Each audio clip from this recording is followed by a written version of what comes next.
जय जय नवल किशोर, जय गोपी चित चोर प्रभु,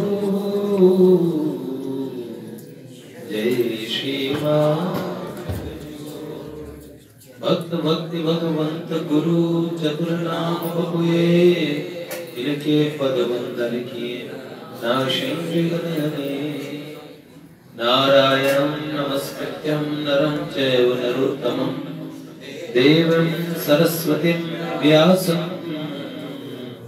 ततो जयमुदीरये।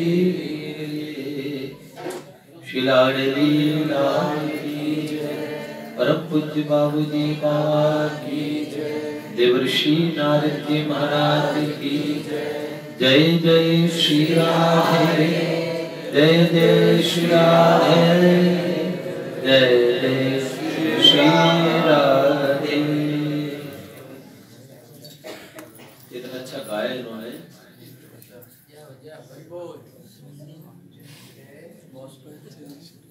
सुन मेरो बचन छवि श्री राधा, सुन मेरो बचन छवि श्री राधा। तू गोप की बेटी, तू वृषभान गोप की बेटी, मोहन लाल रसिक हंस बेटी, मोहन लाल रसिक हंस बेटी। सुन मेरो बचन छवि श्री राधा, सुन मेरो बचन छवि श्री राधा। मैं इसमें आसावरी मिला देता हूँ, राग आसावरी बीच में आ जाती है और आप दूसरे धुन में गा रहे हैं। उसका नाम कौन सी राग है? मेरो मुख नीको तेरो मुख प्यारी, वैसे है। क्या बात। सेठ जी के प्रसंग सुन रहे थे हम लोग, सेठ जी के विषय में सुन रहे थे, जिन्होंने गीता प्रेस की स्थापना की। परम पूज्य प्रातः स्मरणीय सेठ जी श्री जय दयाल गोयनका जी। सुन रहे हैं भाई जी का चरित्र, लेकिन भाई जी के चरित्र को जानने से पहले भाई जी के आचार्य रहे ना सेठ जी। आचार्य ऐसे ही कोई नहीं बन जाते। ओहो, और वो भाई जी के आचार्य, क्या बात। देवर्षि नारद जी भाई जी के आचार्य हैं। पूज्यपाद मलुक पीठ वाले महाराज जी कह रहे थे, इस युग में खोलो कर खोलो, बंद है क्या? कोई लंबा है?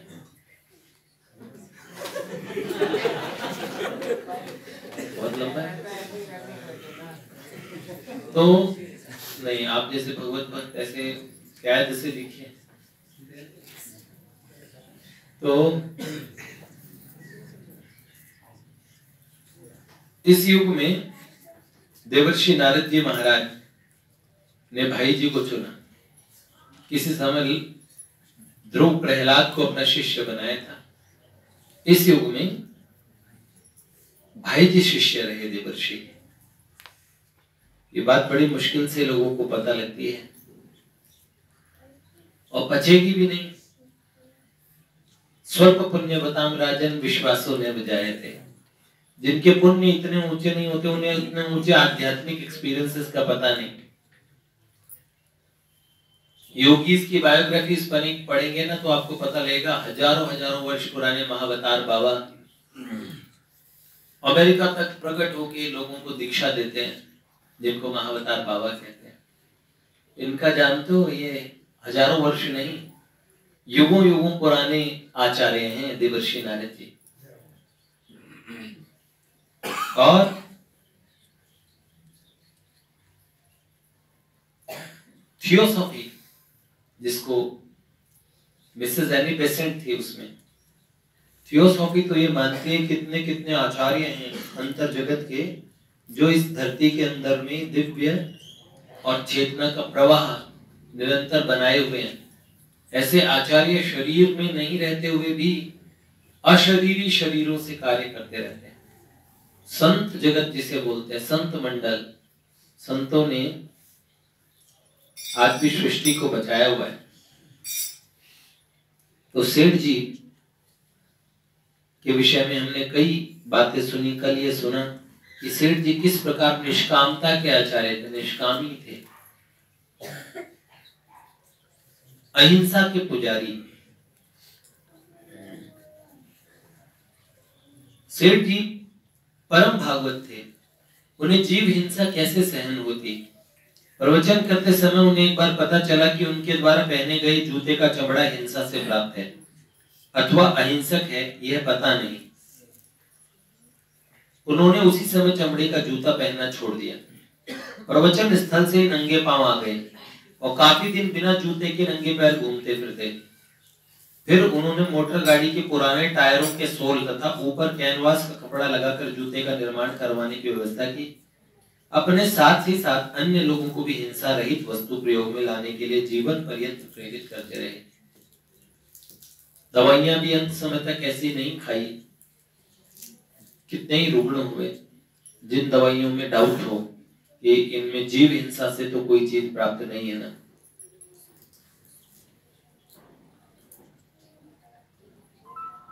आजकल तो इतना सामान मिलता है,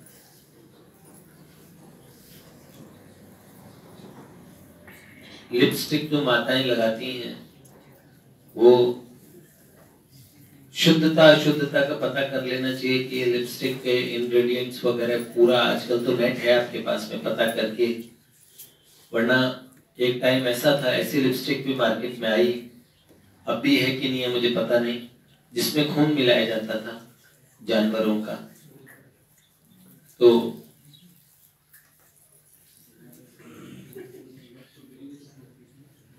एक विदेशों में बड़ा चल रहा है, एक शरीर पे वो लगाते हैं, जब स्किन फट जाए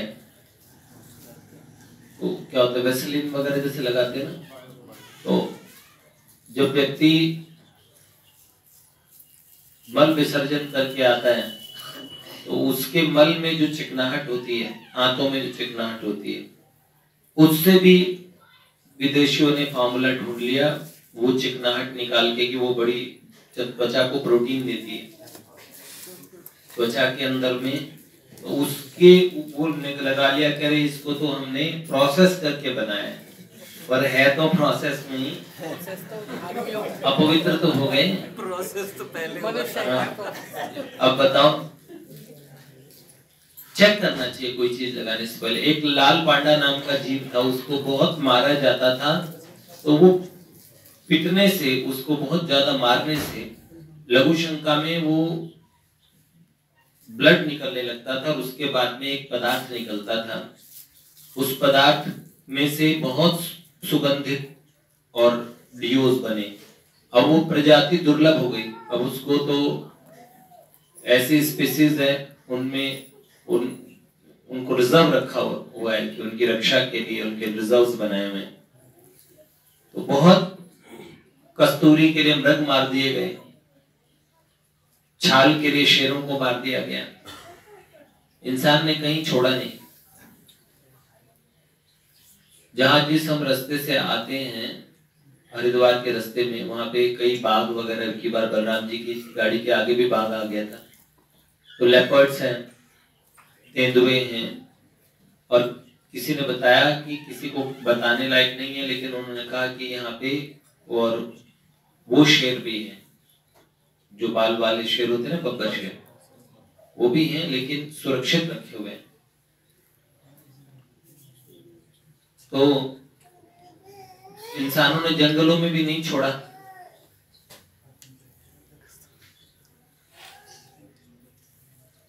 उस समय विदेशी वस्त्रों का बहुत बोलबाला हो गया था, जिसकी बुनाई में प्रयुक्त मांड में चर्बी लगती थी। इससे बचने के लिए सेठ जी ने हस्त निर्मित वस्त्र पहनने की सलाह दी।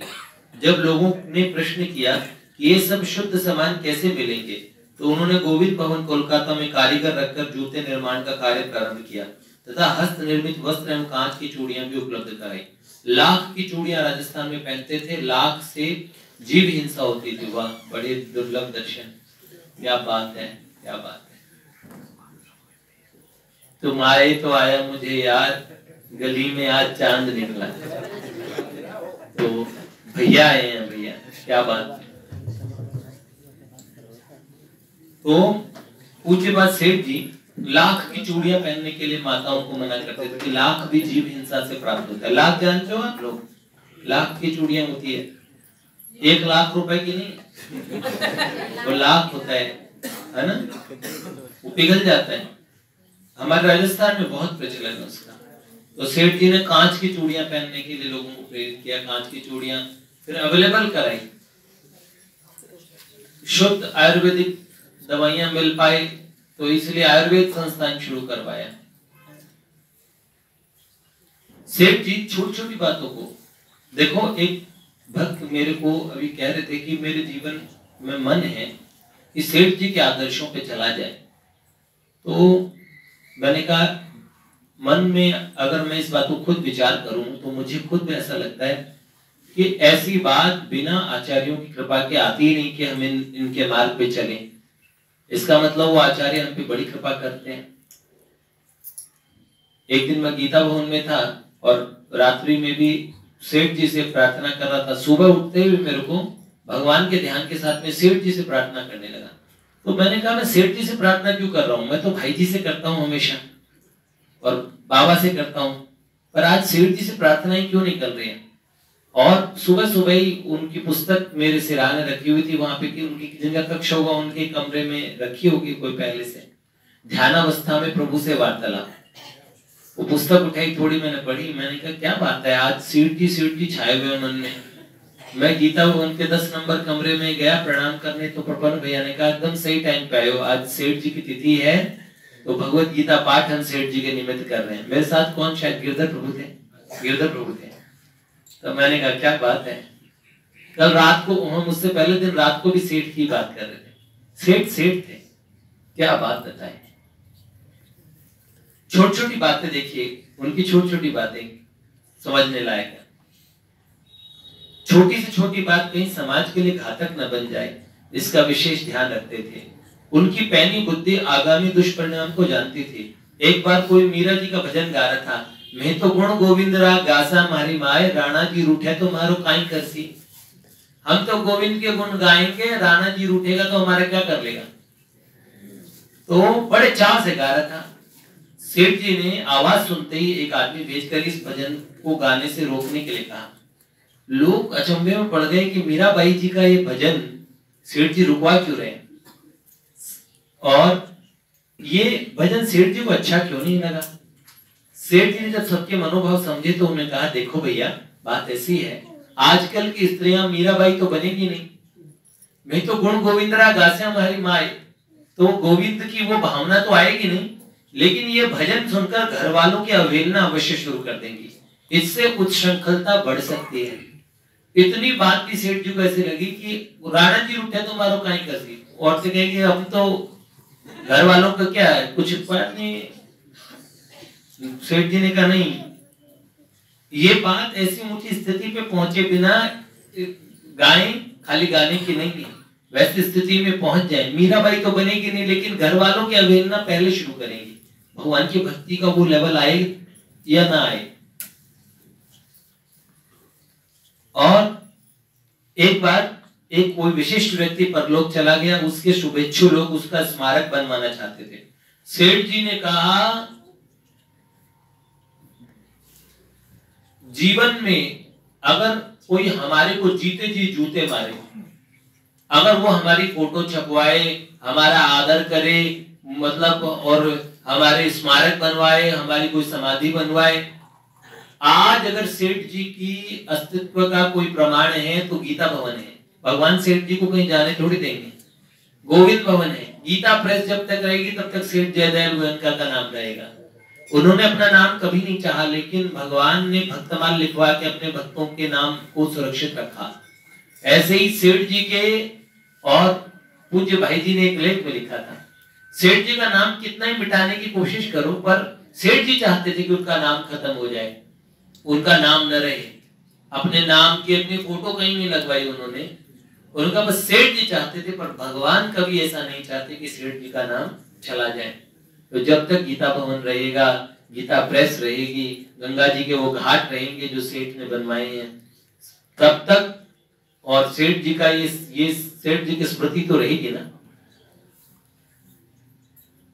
सेठ जी ने कहा मैं अगर दूसरे के मरने पर स्मारक बनाना चाहता हूं तो इसका मतलब है मैं अपने मरने पर भी स्मारक बनवाना चाहता हूं। तो मेरे मरने पर कोई स्मारक बनाना चाहेगा तो उसे मैं अपना अनुयायी नहीं मानता।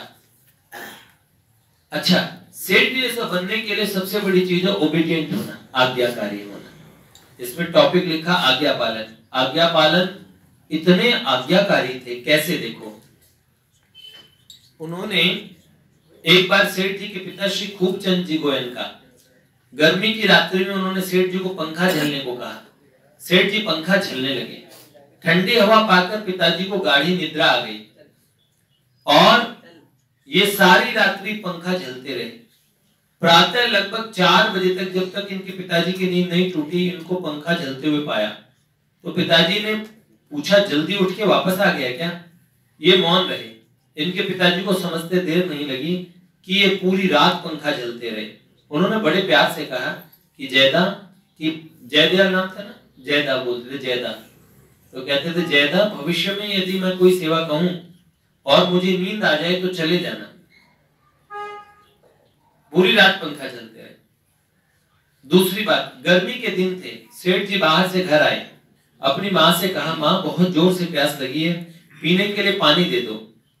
माँ पानी लाने के लिए घर के अंदर चली गई और ये बैठकर थकान मिटा रहे थे। इसी बीच पिताजी आ गए। उन्होंने दवा लाने के लिए बाजार जाने को कहा। ये जल पीने के लिए प्रतीक्षा किए बिना तुरंत दवा लाने चले गए। इनके बाजार जाते ही माताजी पानी लेकर आई। सेठ जी को न देखकर अपने पति से पूछा कि जयदा कहाँ गया? उत्तर मिला वह तो मेरी दवा लेने बाजार गया। इनके पिताजी को समझ में आ गया कि पानी पीने में समय लगाए बिना यह मेरी दवा लेने बाजार चला गया।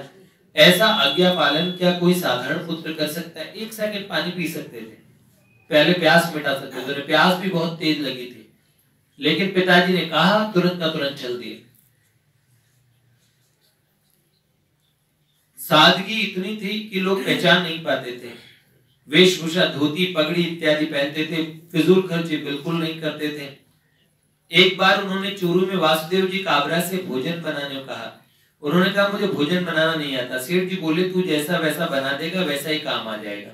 उन्होंने जैसे तैसे भोजन तैयार किया। सेठ जी ने उस भोजन की खूब प्रशंसा करके बड़े चाव से ग्रहण किया। एक बार सेठ जी गीता भवन से लखनऊ जा रहे थे। डिब्बे में सेठ जी गोपाल मोहता और रामेश्वर जी मुंद्रा। रामेश्वर जी मुंद्रा जानते हो, एकदम बूढ़े से 90 वर्ष से ऊपर के हैं, गीता भवन में रहते हैं। रामकिशोर जी बड़ी सेवा करते हैं उनकी। सेठ जी उनके कंधे पे हाथ रख के चला करते थे और उनके विषय में ये कहा था सेठ जी ने कि एक बार सेठ जी ध्यानस्थ थे और सेठ जी ने एक दृश्य देखा, आकाश मंडल से एक तारा टूट के आया और वो तारा टूट के आया। सेठ जी ने बोला कि वो तारा एक छोटे बच्चे के रूप में बन गया और वो छोटा बच्चा कौन था? उनका वो बच्चा रामेश्वर था। जिन रामेश्वर जी मुंद्रा की बात करते हो, उनके जीवन में जैसे सेठ जी के साथ रहे तो उनके स्वयं के जीवन में भी ऐसा है। इस आयु में भी स्नान करके सुबह 3 साढ़े 3 बजे रेडी हो जाते हैं और महामंत्र की माला जपना शुरू कर देते हैं। उसके बाद में सारे दिन मित्रकाल संध्या करते हैं। सेठ जी ने संध्या हमेशा की। और तो रामेश्वर जी मुंद्रा साथ थे। रात्रि में करीब 2 बजे बरेली स्टेशन आया। वहां कई सत्संगी भाई सेठ जी से मिलने आए। तो गोपाल मोहता ने धीरे से कहा कि सेठ जी सो रहे हैं, आप धीरे से दर्शन करके चले जाएं। इतने में रामेश्वर जी उठ गए और उन्होंने सेठ जी को उठा लिया। बाद में सेठ जी ने कहा कि रामेश्वर ने उठा दिया, बहुत अच्छा किया। रात्रि के 2 बजे उठाया। सेठ जी को सत्संग इतना प्रिय था कि रास्ते में स्टेशनों पे भी लोग मिलते थे, उनको भी सत्संग सुनाते थे। उतनी देर भी बैठ के सत्संग सुना दे। उन्हें लगता था कि जीव भगवान की तरफ प्रेरित हो कैसे भी, और भगवान ने उन्हें दर्शन इसलिए दिया था। 22 वर्ष की उम्र में भगवान ने कहा मुझे तुमसे काम है। सेठ जी ने पूछा मैंने तो आपको बुलाया ही नहीं, आप आए किस लिए? अब एक बात सोचो, कितना निष्कामता कितनी बड़ी। ये लोग तो इतनी रात में मेरे से मिलने आए और मैं सोया रहूं। यदि ये नहीं उठाता तो बाद में मुझे मालूम पड़ता तो मुझे पत्र लिखकर इनसे क्षमा मांगनी पड़ती। अच्छा, सेठ जी कभी किसी से मिलने के लिए मना नहीं करते थे। देखो डॉक्टर माँ सेठ जी की बातें बताती हैं कि 10 नंबर कक्ष में किस तरीके से सेठ जी शंका का निवारण करते थे। और कोई साधक बहुत अच्छा होता था, डॉक्टर माँ तो अपने संस्मरण सुनाती है कि मैं 10 नंबर कक्ष में सेठ जी से प्रश्न पूछने जाती थी और फिर जब मेरे प्रश्न खत्म हो गए तो मैंने जाना बंद कर दिया। एक दिन मैं पहाड़ से उतर रही थी, सेठ जी 7 नंबर गीता वट वृक्ष के से पास से नाला पार कर रहे थे और मैं पहाड़ से उतर रही थी। तो डॉक्टर माँ ने कहा, सेठ जी ने मुझसे तुरंत पूछा क्या बात है आजकल बाई तुम आती नहीं। तो मैंने कहा कि सेठ जी मेरे प्रश्न समाप्त हो गए। तो सेठ जी ने कहा आपसे मैं प्रश्न पूछूंगा। डॉक्टर माँ ये संस्मरण बहुत सुनाते हैं, अब से और मैं प्रश्न पूछूंगा आप लोग उत्तर देना। तो सेठ जी ने प्रश्न पूछा सब लोगों के बीच में अगले दिन सत्संग में। तो डॉक्टर माँ ने कहा हम चीटिंग करते थे, सेठ जी को रास्ते में ही रोक लेते थे, पूछते थे सेठ जी आपने जो प्रश्न पूछा। डॉक्टर माँ ने कहा मैं ही करती थी ऐसा, आपने जो प्रश्न पूछा वो प्रश्न समझ लिया। सेठ जी ने प्रश्न समझाया, बोले थोड़ी दूर जाके फिर सेठ जी का रास्ता रोक लेते थे, पूछते थे सेठ जी इस प्रश्न का उत्तर क्या है। तो सेठ जी पूरा उत्तर भी दे देते थे। रात्रि में डॉक्टर माँ सारे संतों की भगवत गीता की टीका रखती थी, रामानुजाचार्य टीका और शंकर भाष्य और सबकी टीका शंकराचार्य जी की, और सब टीकाओं से मिलान करके फिर एक उत्तर तैयार करती जो सेठ जी ने बताया था, उसी से वो उसे बड़ा विस्तृत रूप से तैयार करके अगले दिन सेठ जी सबसे उत्तर पूछते, सब उत्तर देते एक एक करके। फिर सेठ जी ने बोला सबने उत्तर दिया और हाँ भाई तुम बताओ। तो सेठ जी का बताया वो उत्तर बताती थी माँ, बताती थी। तो फिर सेठ जी कहते देखो सबने उत्तर दिया, बहुत अच्छे अच्छे उत्तर दिए, इस बाई ने तो बहुत सुंदर उत्तर दिया। तो उन्होंने कहा इतना हमें इतना लाड इतना प्रेम मिला है सेठ जी से। तो उन्होंने कहा जीवन भर आज 97-98 इयर्स की आयु में जिन्होंने जीवन भर विरक्त की, और ऐसी विरक्त हमने एक भगवत प्राप्त को इन नेत्रों से देखा जिन्होंने ऐसा रियलाइजेशन किया, जिनका ऐसा अनुभव। मैं बता रहा था ना डॉक्टर माँ इस बार गिर गई थी तो उनके जबड़े का मतलब वो फ्रैक्चर हो गया। तो ऐसे में भी जो इस मूर्छित अवस्था में भी मैं आनंद हूँ, मैं चिदानंद हूँ, शिवो हूँ, सच्चिदानंदो हम, इस तरीके से श्रुतियां निकलने लगी मुंह से। मूर्छित अवस्था में कोई ट्रीटमेंट नहीं कराया, कोई इलाज नहीं कराया, इतना अंतर उनका भगवान से जुड़ा हुआ है। ब्रह्मभूत प्रसन्नात्मा न शोचती न कांक्षती, ऐसी अवस्था में वृद्धावस्था में, और इतना भजन उन्होंने हिमालय में किया है। वो कह रहे हैं कि हिमालय से हमें सेठ जी लेने आए थे। हाँ? ऐसे सेठ जयदयाल गोयनका जी पता नहीं कितने लोगों को भगवान की तरफ अग्रसर किया, कितनों को, केवल भाई जी को भगवान के दर्शन नहीं कराए, कितने लोगों को उन्होंने भगवत प्राप्ति करवाई है सेठ जी, अनगिनत लोगों को। एक बार 103 डिग्री सेठ जी को बुखार था, कमरे के बाहर भाई परमानंद जी थे, उन्होंने कहा कुछ लोग आए मिलने भिवानी से, तो उन्होंने कहा सेठ जी को बहुत तेज बुखार है, आप लोग सुबह मिल लीजिएगा। सेठ जी के कान में ये बात पड़ गई, उन्होंने उसी समय बुलाकर बात करके उन्हें संतोष करवाया। और भगवान ने सेठ जी को एक बात कही थी कि जो हमें देख के जो कल्याण होता है, जयदयाल तुम्हें देख के भी वैसा ही कल्याण हो जाएगा जीव का।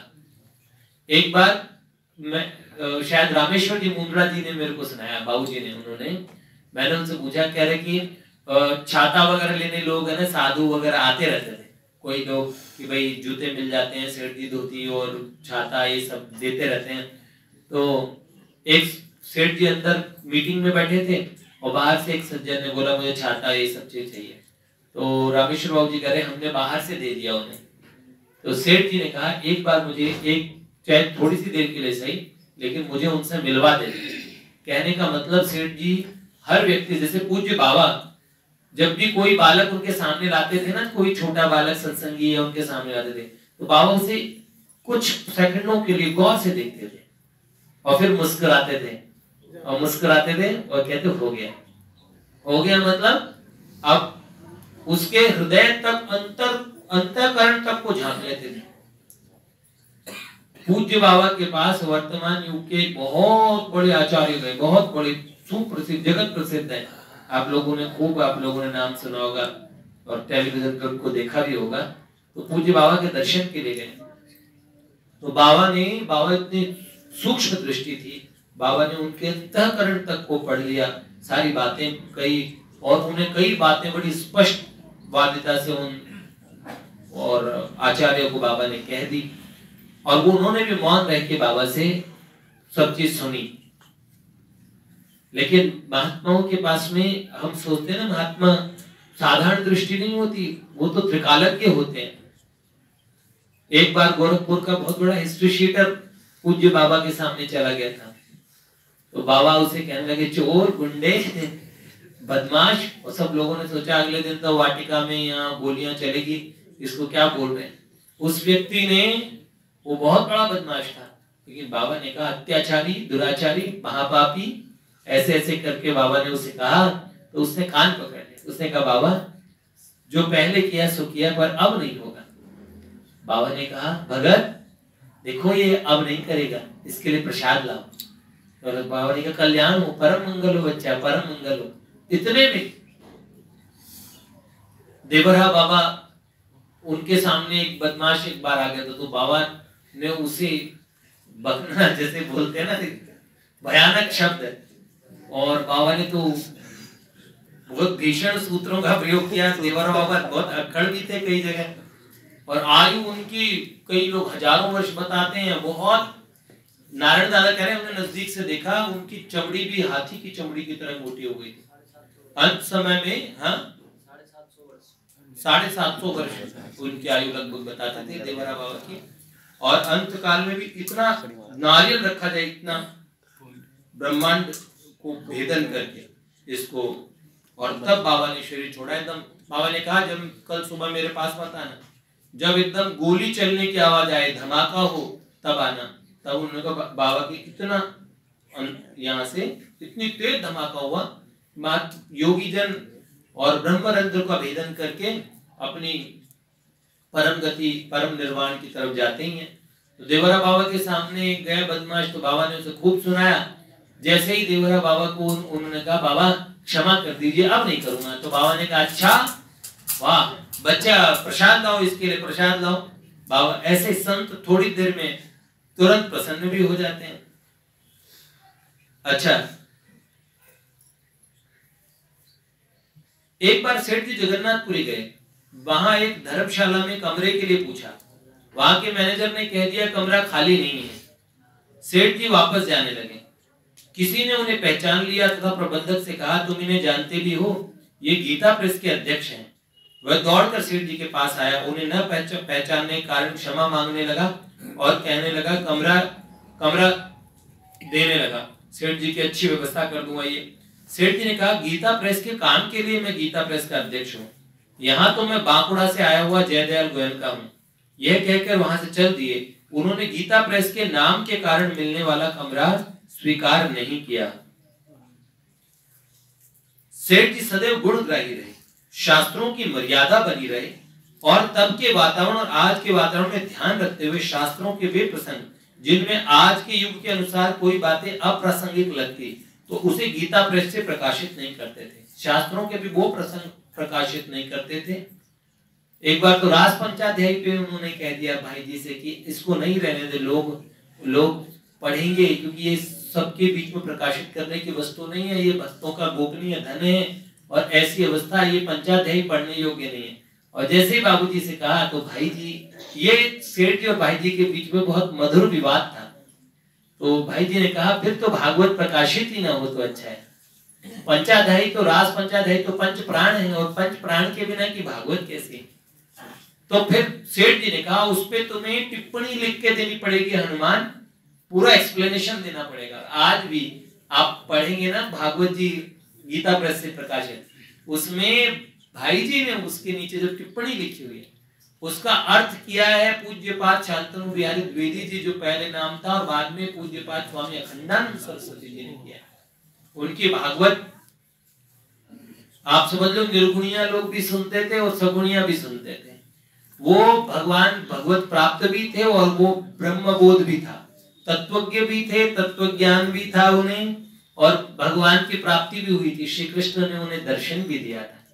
तो ऐसे अखंडानंद सरस्वती जी महाराज पहले पूज्य भाई जी के नीचे कार्य करते थे कल्याण के अंदर में, और बाद में भाई जी के निज जन थे। अखंडानंद सरस्वती जी ने कहा तो भाई जी तो मेरे अपने थे, मैं परिवार के नाम पे कोई परिवार नहीं मानता था, मैं तो भाई जी के परिवार को अपना परिवार मानता था, तो भाई जी को अपना परिवार मानता था। और कोई बात सेठ जी को, शास्त्रों की बात उनके मत के विपरीत होती थी ना, तो सेठ जी कहते थे, बस कुछ बात नहीं कहते थे, यूं कहते मुझे नहीं जचती, ऐसे कहकर शास्त्र मर्यादा रक्षक थे। संध्या करना उनका कठोर नियम था, शास्त्राज्ञ के बिना कोई कार्य नहीं करते थे। और अंतिम समय पे भी, रुग्ण अवस्था में, मृत्यु के दिन भी सेठ जी ने संध्या की। अंगुलियों के पोरों पर गायत्री मंत्र जप लिया करते थे। कर्तव्य व्यवहार नीति, एक छोटी सी बात और सुना दे। एक पड़ोसी सेठ जी से अनबन रखता था। कल हमने बोला ना, सेठ जी ने कहा कि कलेश नहीं करना चाहिए, परस्पर कलह नहीं रखना चाहिए। दो भाइयों में अंगूठी को लेके विवाद हुआ तो सेठ जी ने अंगूठी बना के दे दी एक जने को, दोनों को, तो ये अंगूठी मुझे चाहिए, मुझे चाहिए, उसको भी दे दी और एक दूसरे को वैसी बनवा के दे दी, और आपस में बताया ये अंगूठी बताना मत दूसरे को। और चुपचाप से उन्होंने ये कि दोनों के बीच में लड़ाई न रहे, विवाद न रहे। इस तरीके से सेठ जी को लोग अपने पंचायत में, रिश्ते कराने में, इन सब कामों में रखते थे बीच में। सेठ जी करते भी थे ये काम। एक पड़ोसी सेठ जी से अनबन रखता था। उसकी स्त्री कहती फिरती थी कि इसका खून पीकर ही मुझे ठंडक पहुंचेगी। संयोग से जिस दिन उनकी कन्या का विवाह था, उनके परिवार में कोई वृद्धा मर गई। घर के सभी लोग अंतिम क्रिया में चले गए, बारात भी ट्रेन से उसी समय स्टेशन आ गई। वृद्धा की मौत के कारण किसी को बारात में आने का ध्यान ही न रहा। सेठ जी स्टेशन गए, अपने दुश्मन के लिए स्टेशन गए, उनकी बारात को लिवाकर धर्मशाला में ठहराया, उनकी व्यवस्था कर दी, कई लोगों को बोल दिया, उनके भोजन पानी जलपान सबकी व्यवस्था चल रही है। घर वालों को जब ध्यान आया तो बोला कि बारात पहुंच गई होगी, लेट भी हो गए हम लोग बहुत। जब वो दौड़ गए तो वहां बारात नहीं थी। स्टेशन मास्टर से पता लगा कि बारात कब की आ चुकी है। फिर बारात का पता करने लगे, किसी ने बताया बारात अमुक धर्मशाला में ठहरी है। धर्मशाला में जाकर वहां बड़ी सुंदर व्यवस्था देखी तो आश्चर्य में पड़ गए कि आखिर ये व्यवस्था किसने की। और जयदयाल गोयनका का नाम सुनते ही उनके होश उड़ गए। तुरंत जाकर सेठ जी से माफी मांगने लगे। सेठ जी ने विनम्रता से उनसे कहा कि यह तो मेरा कर्तव्य था, आपकी इज्जत मेरी ही इज्जत है, मैंने तो अपना काम किया है, कोई आप पर उपकार थोड़ी ना किया है। उसी दिन से उनके बीच का वैर भाव सदा के लिए समाप्त हो गया। इस तरीके से महापुरुष है, कभी किसी से बदला लेते ही नहीं, किसी का काम बिगड़े ये तो उनके मन में होती नहीं, सबका काम बनाए, ये महापुरुष